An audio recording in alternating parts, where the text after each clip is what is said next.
இங்கிலாந்தில் தனக்கு சொந்தமானதாக கூறப்படும் சொத்துக்களை எம்ஏசிசி விசாரித்து வருவதாக மலேசிய லஞ்ச ஊழல் தடுப்பு ஆணையத்தின் தலைமை ஆணையர் தான்ஸ்ரீ அசாம்பாக்கி கூறியதை முன்னாள் பிரதமர் மகாதிர் முகமது கேலி செய்துள்ளார்.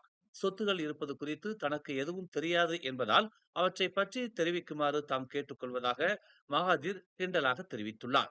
அப்படியே சொத்துக்களை நான் உரிமை கோர முடியும் என்று எனக்கு தெரியப்படுத்துங்கள். அவற்றை பெற்றவுடன் ஏழைகளுக்கு நன்கொடையாக அதை வழங்குவேன் என்று அவர் குறிப்பிட்டுள்ளார். உண்மையில் இந்த விசாரணை அரசியல் நோக்கம் கொண்டது என்று மகாதிர் கூறினார். முன்னதாக மகாதிர் மீதான விசாரணை நடைபெற்று வருவதாகவும் தற்போது இங்கிலாந்தில் உள்ள சொத்துக்கள் மீது கவனம் செலுத்தப்படுவதாகவும் அசாம்பாக்கி செய்தியாளர்களிடம் தெரிவித்தார். மகாதிருக்கு சொந்தமானதாக கூறப்படும் சொத்துக்கள் தொடர்பாக எம்ஏசிசி இங்கிலாந்தில் உள்ள அதிகாரிகளுடன் தொடர்பில் இருந்ததாக அசாம் கூறினார் என்பது குறிப்பிடத்தக்கது.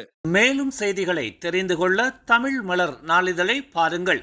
உடனுக்குடன் செய்திகளை தெரிந்து கொள்ள தமிழ் மலர் இணையதளம், தமிழ் மலர் செயலி மற்றும் மலர் டிவி யூடியூப் சேனலை வலம் வாருங்கள். எங்களோடு இணைந்திருக்க மலர் டிவியை பதிவு செய்து கொள்ளுங்கள். உறவுகள் மகிழ்ந்திட விருப்பம் மற்றும் பகிர்வு சேவையை சொடுக்கிடுங்கள்.